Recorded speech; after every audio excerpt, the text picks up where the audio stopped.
tardes. Soy Saida Mouchi y compartiré una charla reflexionando de la participación o las aportaciones de mujeres al paisaje y a la creación del paisaje, pero también al paisaje como espacio de creación, un poco inspirada en este lugar en el que estamos grabando, en la vila de RCR. Mujeres, paisaje y creación. Empezamos con una frase de Virginia Woolf, de Una habitación propia, porque el primer proyecto que os enseñaré me hizo pensar mucho en este texto maravilloso. Ella nos dice que para la mujer, pensé, mirando los estantes vacíos, estas dificultades eran infinitamente más terribles. Para empezar, tener una habitación propia, ya no digamos una habitación tranquila y a prueba de sonido, era algo impensable, aún a principios del siglo XIX, a menos que los padres de la mujer fueran excepcionalmente ricos o muy nobles. A raíz de este texto de Virginia Woolf pensé en un proyecto de dos primas, de Jane Parmentier y Mary Parmentier, en el siglo XVIII, que realizan una casa que se llama La Ronde, no sé bien cómo se pronunciará. Es una casa peculiar en Devon, en Inglaterra, de una casa de 16 lados, con un corazón de 8, donde el sol va entrando según las horas del día en las diferentes habitaciones, y es una casa que construye en ellas luego de haber hecho el gran tour a Europa, ese gran tour que muchas veces pensamos que solo lo hacían algunos hombres, algunos artistas y poetas, y algunas mujeres, evidentemente muy ricas, sí que lo podían hacer. Ellas dos lo hacen con una prima más, que luego muere muy joven, por eso no es parte de esta historia, y a la vuelta de casi 4 años de viaje por Europa construyen este lugar, esta casa, para poder estudiar, para poder trabajar, para poder seguir creando otros espacios que iremos viendo. A su muerte, a la muerte de Mary, que es la que vive más, la casa queda en el testamento para ser siempre utilizada por mujeres de la familia que no se casaran. Bueno, esto al final no se cumplió, pero bueno, es interesante cómo mucho antes que Virginia Woolf escribiera su texto, ellas piensan la importancia que tiene poder tener una opción a las vidas asignadas y una opción de poder estar tranquila, poder estudiar, poder trabajar. En esta casa, que está en este sitio fantástico, con una mirada sobre el mar, sobre una bahía, como decía, esta casa de los 16 lados, con un paisaje creado por ellas y adecuado muy jardín inglés, y cerca de este lugar construyen otro pequeño conjunto de edificaciones, donde hoy queda una pequeña capilla, pero también había una casa que se llama Point at View, se llama el sitio, Point in View, perdón. Es un sitio con mejores vistas aún, muy ligado, como se ve aquí en la imagen, este pequeño camino que relaciona estas dos burbujas que he marcado yo, donde además de la pequeña capilla, que es esta capilla que también es proyectada por ellas, tiene mucha similitud con la casa, también construyen unas casas para mujeres que pudieran tener la opción, también como ellas, de tener otra vida y poder estudiar, poder formarse, ¿no? Entonces, en este lugar, ellas, preocupadas por esta vida, tanto una buena vida y una vida productiva, una concepción ética, religiosa y humanista naturalista de la vida, proponen este lugar siguiendo su visión sobre la educación y derechos de las mujeres, ¿no? También, mirando y remirando este proyecto, encontré un pequeño detalle que estáis viendo en esta imagen, que podríamos llamarle un pequeño hotel de aves o hotel de insectos, que hoy en día se colocan en muchos jardines y en muchas escuelas, y ellas ya lo colocan en su casa. O sea, su casa, siguiendo lo que podrían ser las ideas ecofeministas, ya es una casa que tiene en cuenta a todos los seres vivos, no solamente a las personas, sino también a los animales. Como veis aquí, hay unas pequeñas cajitas que son nidos, propuestas de nidos para aves, ¿no? Como hoy vemos que se hacen en algunos edificios en las ciudades. También en su campo también colocan espacios especiales, muchas flores, pensando también en las abejas, reconociendo algo que también hoy es importante reconocer y que tenemos problemas al respecto, en la importancia que tienen las abejas en en la naturaleza y en la polinización y por tanto en el continuo de la vida. De alguna manera también nos muestran estas mujeres en el siglo XVIII cómo piensan en cuestiones que hoy parecen sumamente novedosas, relacionando el vivir cotidiano con el paisaje, con el jardín, con la naturaleza. Luego un pequeño paréntesis es un proyecto de un jardín en Bath, en donde las feministas de principios del siglo XIX, en la casa de una de ellas, comienzan a plantar árboles en memoria de las diferentes mujeres presas en la lucha sufragista. También con la idea que el bosque siempre perdurará a la vida humana y que el bosque nos supera, a veces nos recuerda. Entonces la naturaleza y el paisaje como un símbolo, no solamente, eso como símbolo. Seguimos unos años más adelante, Henrietta Barnett, que es una benefactora, una mujer que se preocupó desde un sitio de privilegio por la mejora de las condiciones de vida de sectores muy pobres y muy humildes en Londres, en la zona de Whitechapel, a finales del XIX, pero luego, hacia principios del 20, ella se entera que hay el metro, el tren, va a tener una estación en Golders Green, muy cerca de un espacio natural de muchísimo valor, y ella se empieza a asustar pensando que ahí lo que irán a construir es otra vez estas casas bailó, como se llamaban en ese momento, que es el mínimo de espacio entre casas, sí, con ventana a la calle, que según cómo podía ser un avance, pero en realidad un urbanismo y una edificación de viviendas sin ninguna calidad de ningún tipo, ni paisajística ni humana. Y le preocupa porque son estos grandes espacios naturales cerca de la ciudad de lo que era en ese entonces la ciudad de Londres, pero que podían ser invadidos rápidamente debido a la llegada del metro, ¿no? Consigue dinero. Esto es todo un trabajo que se hace a partir de una especie de fundación privada, podríamos decir hoy. Consigue unos dineros para comprar ese sitio y construir un suburbio jardín con otras condiciones, ¿no? Mostrar que se puede construir un entorno urbano, pero con una calidad natural, con una variedad de personas, variedad de tipologías, y que vivan en armonía. Entonces ella propone, junto con Unwin, hacen el proyecto para esta urbanización, que es Hampstead Garden Suburb, en 1909, que lo vemos aquí, el inicio, ¿no? Aquí abajo, ahora veremos, este es el plano, aquí está la estación de Golden Greens, y este es el espacio que ella protege, que conecta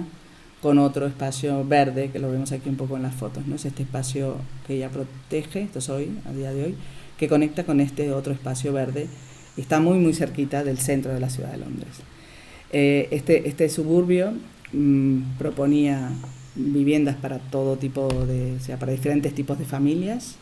más ricas o menos ricas, también para mujeres que no estuvieran casadas, la posibilidad de vivir en unos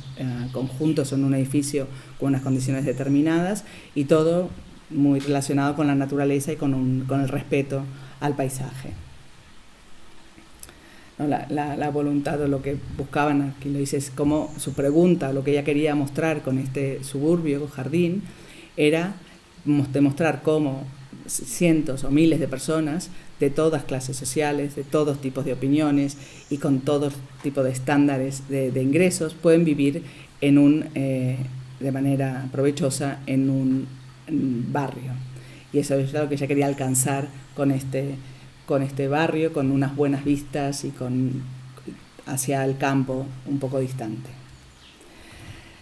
Me voy un poco atrás de nuevo, porque justamente muy cerca del sitio donde Henrietta Barnett logra construir este suburbio y proteger este espacio natural de Hampstead, unos años antes, unos 40 años antes, otra mujer, Octavia Hill, había intentado también proteger un espacio aún más cerca de Londres, ¿no? Entre lo que protege Henrietta Barnett y lo que luego y Londres. Vemos aquí este parque, lo de Henrietta Barnett estaría por aquí arriba. Ella quiere proteger este sitio, pero resulta que la preexistencia de una calle, que está marcada en los dos planos. En el plano que vemos, el dibujo, es un plano de 1861 de Londres, que coincide con la zona que está en la foto aérea. Claro, la preexistencia de esta calle ya había dado derecho, de alguna manera, derecho de construcción a los propietarios de estos terrenos, y eso era difícil de volver atrás, y ella no logra proteger este entorno y termina construido, como vemos aquí, con esta infinita continuidad de viviendas, con calles también infinitamente largas, sin variedad, sin espacios de encuentro, que es lo que quería evitar luego Henrietta Barnett, ¿no? Y estas dos mujeres son dos protagonistas del siglo XIX en Londres, de lo que algunos les llaman benefactoras sociales, pero son realmente unas, en cierta manera, revolucionarias sociales, que ponen su capacidad económica, sus redes sociales y su conocimiento para mejorar la vida de las personas. Octavia Hill decía que las personas no solamente necesitan comer y beber, sino que también necesitan la naturaleza como un espacio de crecimiento, como un espacio de creación. Aquí las vemos a ellas dos, y a partir de ese fracaso, de alguna manera, de proteger esa zona del Hampstead Heath y del Swiss Cottage, que se llamaba esa zona que quería proteger Octavia Hill, ella forma en el año 76, o sea, un año después de ese fracaso, junto con su hermana y otras personas, una sociedad de difusión de la belleza que se llamará Kirle Society, para proteger y para hacer que la gente se dé cuenta de la importancia que tienen los paisajes naturales, los paisajes antropizados cercanos a la ciudad, y su belleza y lo bien que nos hacen a todas las personas, ¿no? Esa sociedad dará luego lugar a la formación del National Trust inglés, que se forma en 1894, que es la primera entidad que se forma para proteger los parques, los paisajes naturales, ¿no? que actualmente tienen propiedad muchísimos espacios que se desean proteger. Pero bueno, lo que hoy estamos, ¿no?, en este lugar tan fantástico donde está la vila, cerca del Parque Natural de los Volcanes, de esta zona tan preciosa de Cataluña,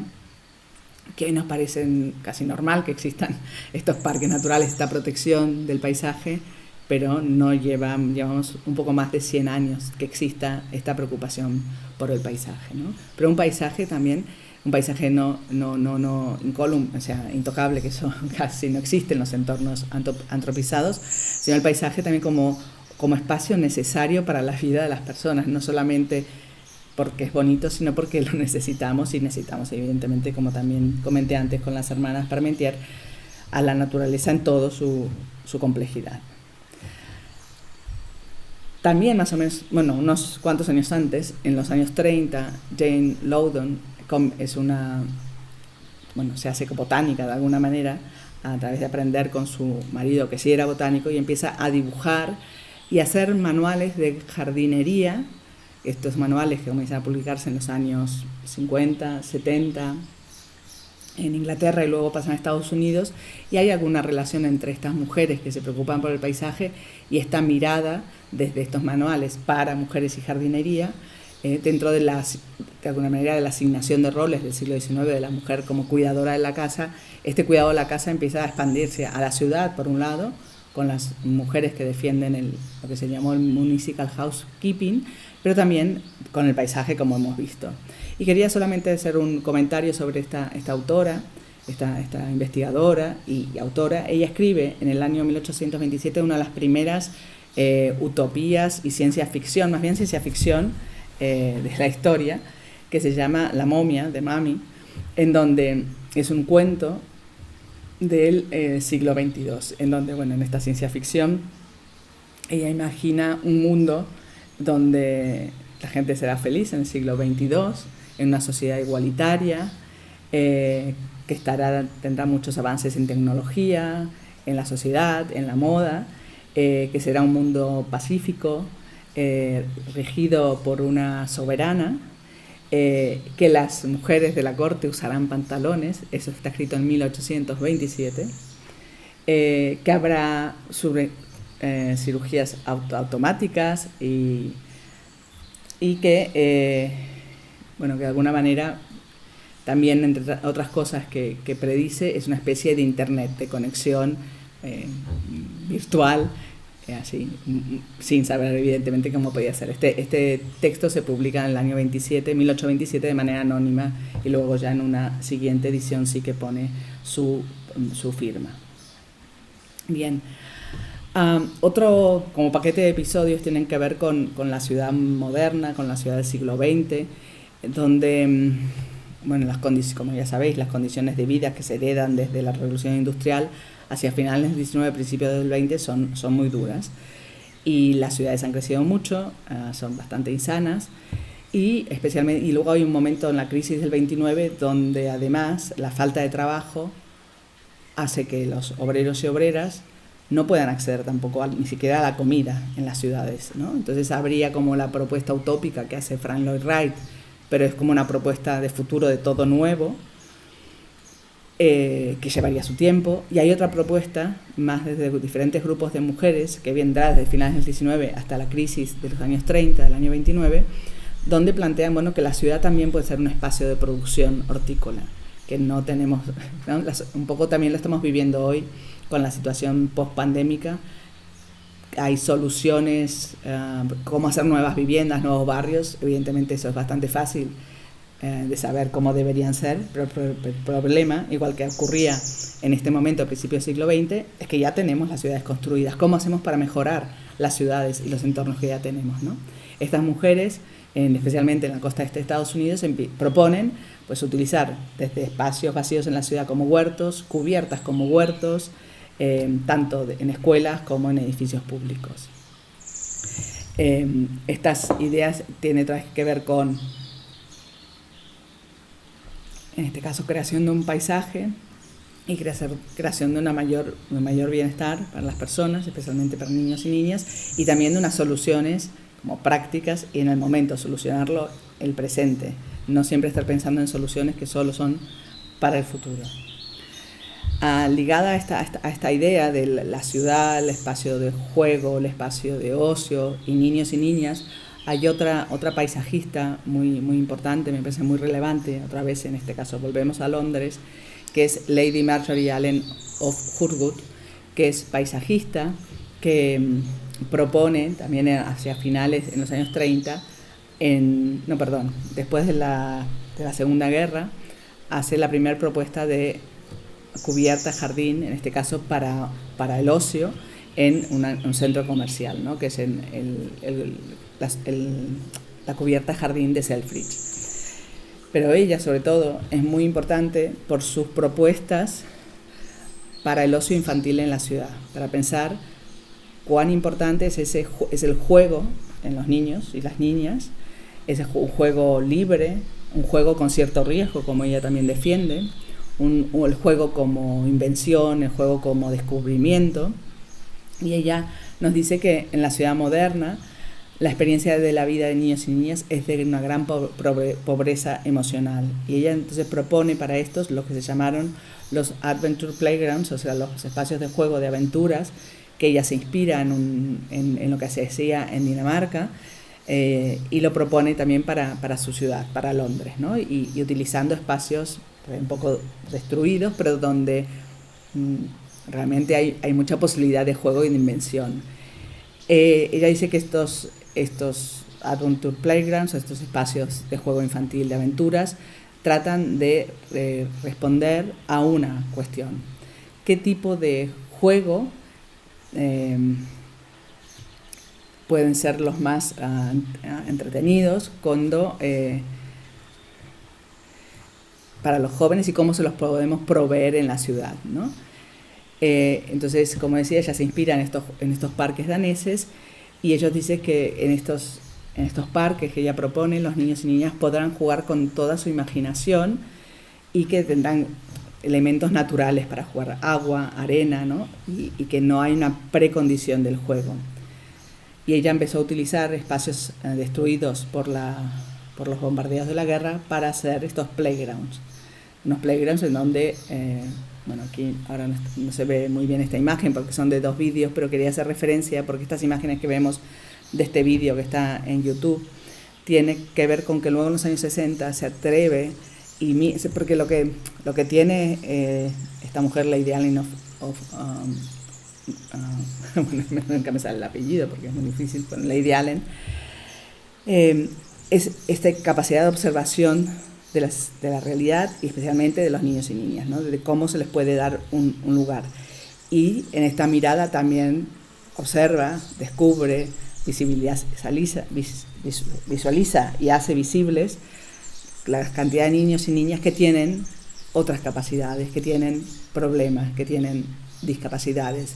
de muchos tipos, ya sean mentales, físicas, ya sean por accidentes, por enfermedades, y propone un espacio de juego, de aventura para niños con discapacidad.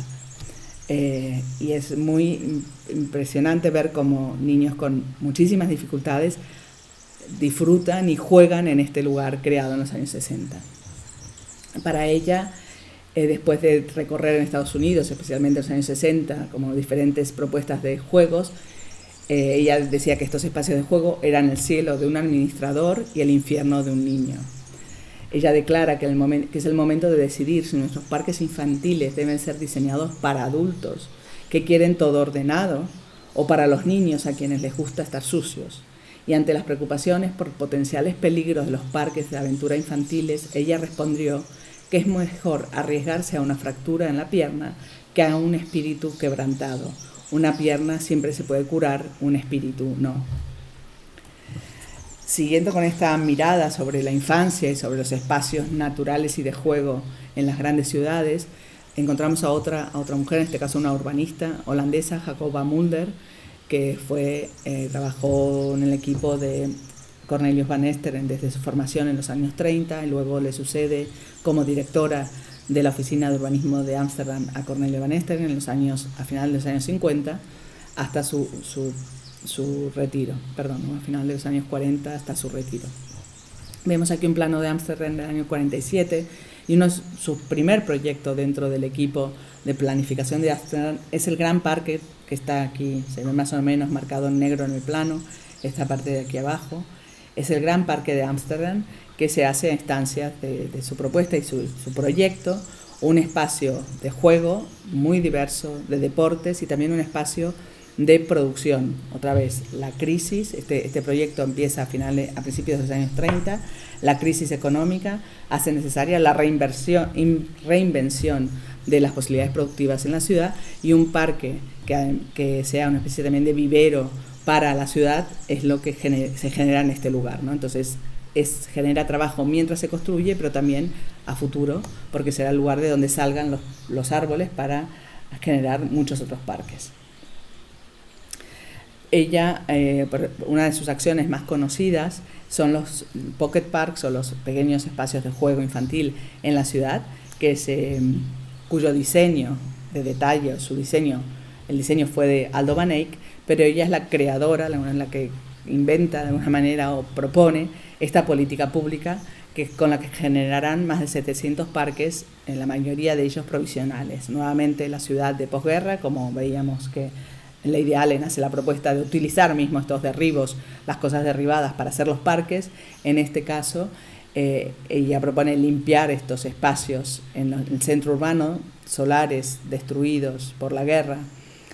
edificios destruidos por la guerra, pero que de momento no iban a ser utilizados.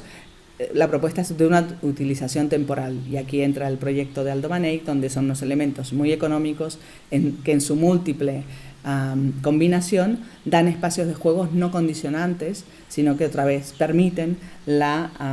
creatividad y la imaginación en el juego infantil, y también tiene diferentes materialidades. Aquí vemos algunas imágenes de estos parques creados en este periodo. Hacemos un salto a la actualidad de ver cómo está una sensibilidad desde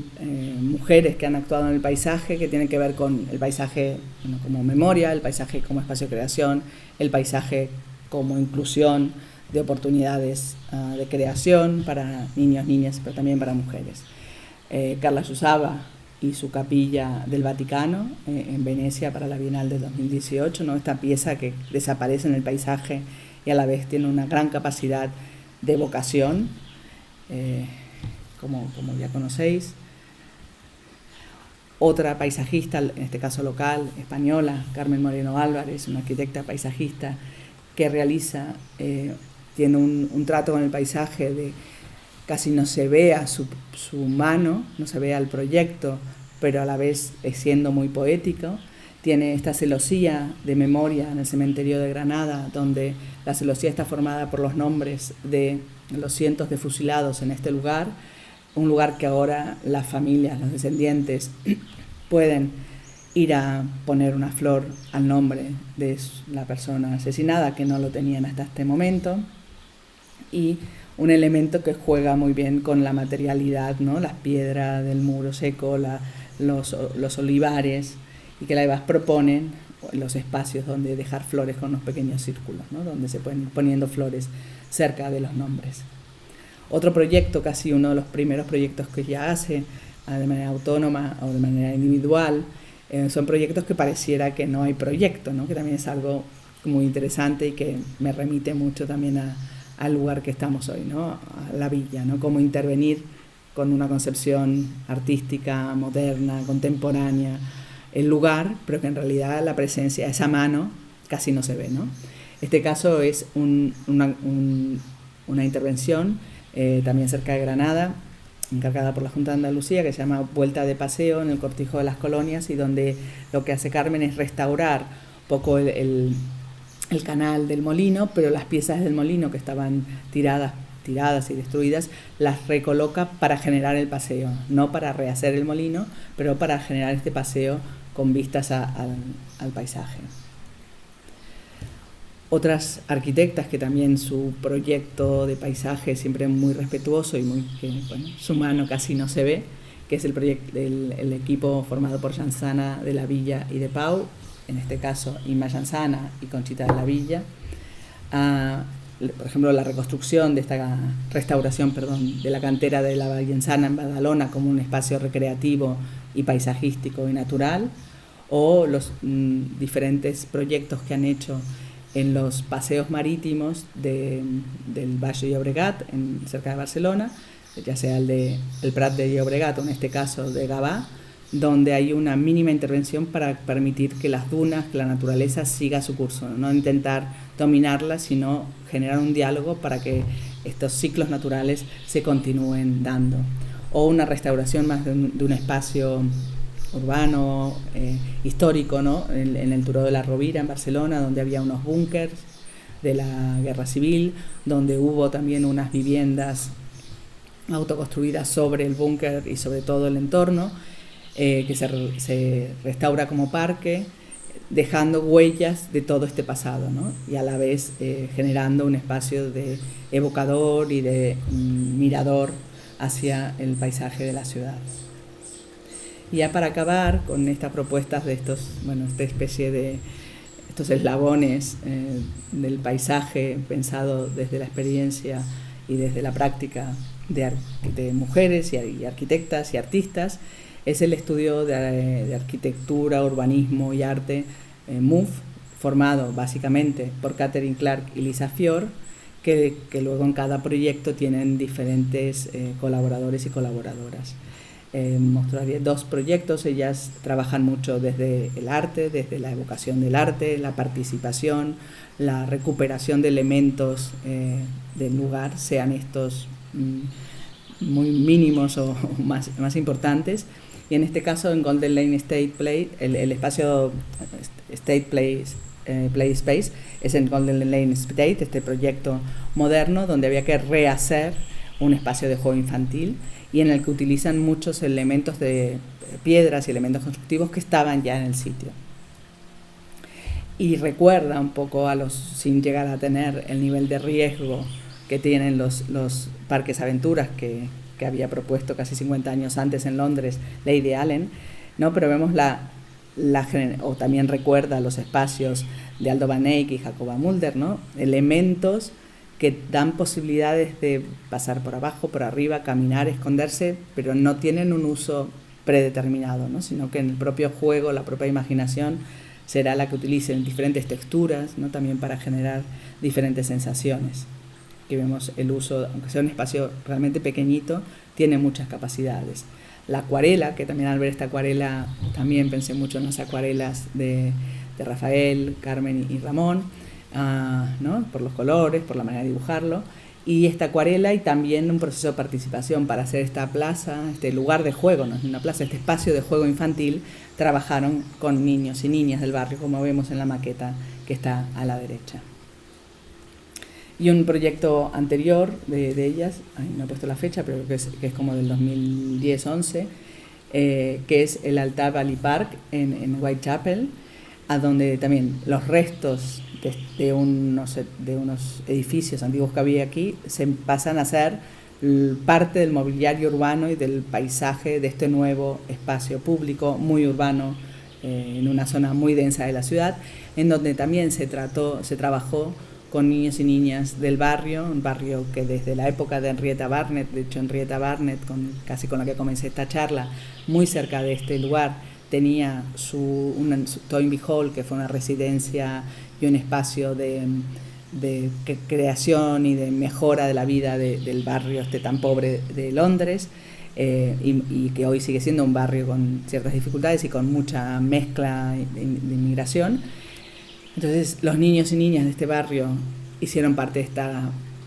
descubrimientos arqueológicos de lo que encontraron en ese lugar, y algunas de las piezas, como vemos, se han colocado como el mobiliario urbano y son utilizadas como tal. Ya para acabar, dos proyectos que seguramente conoceréis y visitaréis en todos los que hagáis el workshop, y si no lo conocéis por muchas publicaciones, pero que al ir haciendo este entretejido de estas historias, de estas protagonistas, me vinieron claramente a la mente, ¿no? La manera en que RCR trabaja, en que no se ve su mano. En este caso, el Parque de la Pedra Tosca, que recupera ese paisaje agrícola duro de los siglos pasados, generando un recorrido a donde parece que, excepto el ingreso y alguna placa que hay por ahí, no pareciera que hubiera una mano de paisaje, y sin embargo está todo muy cuidado, muy pensado, y es un lugar maravilloso, ¿no? Entonces me relacionaba con varias de las experiencias que hemos visto. No se ve la mano del proyecto, sin embargo está allí, si no, no sería así. La memoria del sitio aflora, o el mismo sitio que estamos hoy aquí, ¿no? Donde es un espacio para vivir el presente y pensar el futuro. También otra vez está la piscina o la alberca de la vila, ¿no? Un espacio que parece que siempre hubiera estado allí, y nuevamente es nuevo, ¿no? Que tiene elementos, que incorpora elementos antiguos y coloca los nuevos, pero casi que a veces no sabes cuáles son, o como también aparecen espacios, esculturas, elementos proyectados en el paisaje que también parece que siempre hubieran estado aquí, hasta algo tan sorprendente como los elementos que quedaron de la exposición en la Bienal del 2018, ¿no? Del pabellón de Cataluña, que los encuentras en el medio de la falleda, en el medio del bosque, encuentras esos cristales generando un espacio de una poética realmente única. Muchas gracias.